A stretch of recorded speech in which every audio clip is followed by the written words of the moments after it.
Worth waiting for from William Saliba. You gave him man of the match, Jamie. Yeah, I thought he was really good. I mean, he didn't have too much to do in the first half, but there was one moment where Arsenal were pushing up to halfway in a lot in that first half. Patrick Anderson kept putting balls over the top. There was one ball that just went in behind the Arsenal back four, in behind Ben White. He just come across, but he was running with someone. I think it must have been Edouard at the top end of the pitch, and the way he dealt with it, just, that big long stride, getting his left arm across. He looks the part. Even before you see him play, if you see him run out for the warmth, you think, oh, he looks the part, he looks a good player, and you're just looking for signs of it. And I just think for such a young age, how he dealt with that second half, a couple of times helping Ben White, balls into the box. I think Arsenal fans have been excited about this lad for a while. He's gone on loan to France for 3 different teams actually each season, finished at Marseille, but you can argue, was it right to put him out? But a 21-year-old playing centre-back in the Premier League, do you want to be doing that when you're 19, 20? It's not easy. But he looked the real deal. We've mentioned Zinchenko and Jesus a lot before this game, saying they were big problem positions that have now been filled for Arsenal. But bringing him in, I think, certainly adds something, because we've always felt they were weak. Coming here, first game of last season, Brentford, he got bullied here last season. And it's just his physical stature, I think, will certainly help them in tough away games. It's interesting that the path that he's taken, particularly because he partnered Fofana in defence in Saint-Etienne, and he in the first half. What did you make of it? I mean, I said they played like a big team. Now, Arsenal are a big team. They're a big club. But when I talk about playing like a big team, I'm talking about Man City or Liverpool. I'm talking about one of the top teams that you think wherever they go, they dominate the opposition. And it felt like you were watching Man City or Liverpool in that first 20 minutes, half an hour. Completely dominated Crystal Palace. Whether that was something to do with Crystal Palace's slow start, the pre-season, you started trying to gauge it as you're watching it. And I felt Crystal Palace would get stronger as they did. But some of the football and how quickly they got the ball back was really impressive in those first 20, 30 minutes. And we saw that at times last season. But I just thought the added, influx of certainly Jesus, Zinchenko was really classy on the ball in that first half, and Saliba at the back. It just felt like they've really strengthened. I was more impressed in the second half with them, because I think the first half I expect them to do, Martinelli, Ødegaard, Jesus, Saka. I actually expect them to be brilliant and electric like they were, because they're fantastic players. We've lauded them for the last 12 months, those players, and said they're brilliant. But the question mark over Arsenal will be, have they got that robustness and resilience, physicality to handle those difficult 15-20 minutes in away matches that they got in that second half here against Crystal Palace? And I think they got through that, and that impressed me. And that's, I think, something that I'll be looking at more, you'll be looking at more in the next few weeks. When they get tested in matches, can they stand up to it? And they did tonight. Patrick Vieira talked before the match about Crystal Palace being aggressive towards Arsenal. Do you think Arsenal coped well with that style? I think they did. They did cope really well in that second half. But I thought Crystal Palace were brilliant in the second half. And the way they play, it's almost a unique place to play. It feels like an old-fashioned ground. It's not like a big, huge new stadium where the pitch is really big. It's really tight. Supporters on top of you. The amount of times they win the ball back, or they're getting fouls, or they're trying to play 1-2s on the edge of the box. It's not an easy place to come to, and it's because of that. I think if Crystal Palace left here and went to somewhere with a bigger pitch, maybe the fans were a little bit further away, it'd almost be a doddle for some teams, certainly the top teams, to come here. But that's why it's so tough. It's like a throwback. Even like the atmosphere behind the ground is a throwback to sort of, the 80s or the 90s, really, where the game's just end to end. There's lots of challenges, and that's what they live off here. The crowd, get up. Zaha goes down, he gets a free kick, lifts everybody, and they've got so many players who can cause you problems like that. So, ability-wise and physicality as well, they really did stand up Arsenal. The only area really that Arsenal struggled in the second half at times was a little bit in full-back positions, wasn't it? With Ben White against Zaha, a little bit Zinchenko on the other side as well against Ayew.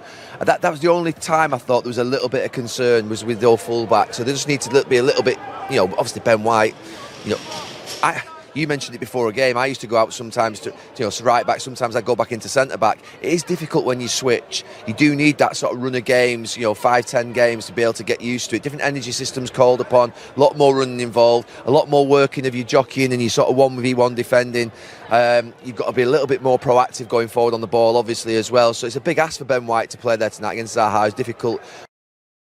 So he gives everybody a difficult time. You were talking about the defensive performances, really, of both fullbacks there. Yeah. But in terms of going forwards, Zinchenko heavily involved. But I always feel when you've got a set piece up your sleeve, it's always the first or the second set piece. You've got to get it done and out the way, and that's what they did on that first corner, and they got the joy from it. The game's improved enormously, you know, when I think about it in the last 10 years in terms of accentuating the positive. There would be a time sometimes, you know, you'd play against a team, you'd have a corner and you'd think we better leave two back because they might counter-attack on us. These coaches nowadays don't think that way. They're always thinking on the positive side of things. They push everybody up. To have everybody up, I'd be nervous as hell if I was Ben White there at the edge of the box thinking, if I get in a race there with Zaha, I'm going to give myself another 5-10 yards. I would definitely not. I would definitely not have gone towards the edge of that box without thinking, if someone heads this out here, I'm in a massive race, I'm in a massive problem. I think like that. I think you would as well, yeah, wouldn't you? I think the way the game's gone, and you think of like the set piece coach, there's a lot made of Arsenal getting one, other clubs have got one. Every club's going to end up with one. Every club will have a set piece coach, there's no doubt about that. Huge part of the game. But the way the game is now, what makes it so brilliant, and way, you know, the Premier League's evolved, not just the old First Division in the 30 years, is how brave teams are. It's about being on the front foot. It's not like what we were in teams, maybe even in the past at times, where, okay, we've got our goal, we'll sit back. Every defence is trying to get up to the halfway line. Defenders are trying to play up with the ball in the 6-yard box. It's all about not taking chances, but being brave. Mikel Arteta is going to be making his way over to talk to us just now. In fact, has just arrived. Mikel, thanks very much. Congratulations on the victory. What was the most pleasing part of it for you? The win. Obviously, start of the season is the most important thing, is to win the first match. It builds confidence, builds momentum, and then you can talk and think about the things that obviously we have to improve, which there were a few today, to be honest. Lots of things, we'll come on to that in a second, but just to focus on the positives, the new players who came in, the performances of all. Saliba, obviously not a new player, but his performance, Jamie gave him man of the match.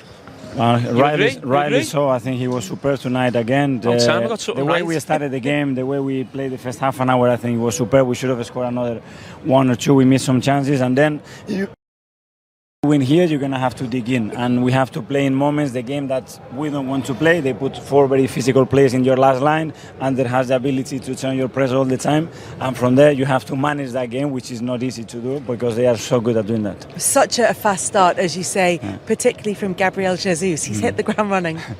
Well, we started really sharp. That's the game that we wanted to play, but for longer periods, especially in the second half. But listen, to win here you need to suffer. We've done it, and that's part of the mentality that we want to build, to come to these places and find a way to win it at the end, and we've done it today. We were just talking there before you came in about the set piece, and now you had every single player up on the edge of the box, and now we would have been nervous if we were Ben White at the edge of the box and meant to race back inside. Who gets the credit for the set piece? Was it your idea? Was it one of the other coaching staff that came up with that?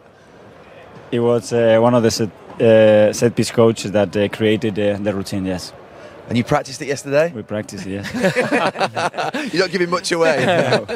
Talking about the young player at the back, I was really impressed with him today. And at times, your teams over the last 2 or 3 years, and Arsenal teams, maybe even that you played in, have been questioned maybe at times for the determination, the physicality to come to places like that. The actual stature of him, even at 21... No. Is that a big bonus for you, sort of, for this season? We're talking about Jesus and Zinchenko, but a player to come in like that at the back? Well, you need the right balance. As you mentioned, physicality in this league is something that you cannot come short, because if you do, you're going to be exposed, and you're going to have to be able to deal with certain games and certain opponents that demand so much on that aspect. And those two, for the race, they are really well built, and they give us a different edge. The same with Ben. To have another player in the back line with that size is something really important in this type of matches. How pleased were you in the second half when you were getting put under pressure that you withstood that and you got the clean sheet? That's the resilience that we need to win football matches and see football matches through. And we had some moments. You need your goalkeeper, because, to be honest, they had the biggest chance in the game, that 1v1, and Aaron did incredibly well, and he won the game for us. Jesus at the top end of the pitch. I mean, I thought in the first half an hour he was electric with the ball at his feet, but also winning the ball back. There was a great opportunity, I think, in the second half where he won the ball, and you maybe should have killed the game. Odegaard maybe should have got his strike off. How big a difference can he make to this team? The fear factor, I think, that is always on your shoulder. The ball is bouncing, that 50-50 balls. He's always have that intuition, that ability to get the ball off you, and he's never standing still. He's always on the move. He's always ready to act, and he's so sharp. So I think for the defenders, it's difficult to play against him. Mikel, you've already added to the squad across this transfer window. Looks like they've had a very successful start to life as Arsenal players in the Premier League. Still open though. Is there room for more activity for Arsenal? We are going to try. There are a few things that we planned, and if we could do them, it would be great. But now it's work with the players that we have. We are in the middle of the season already.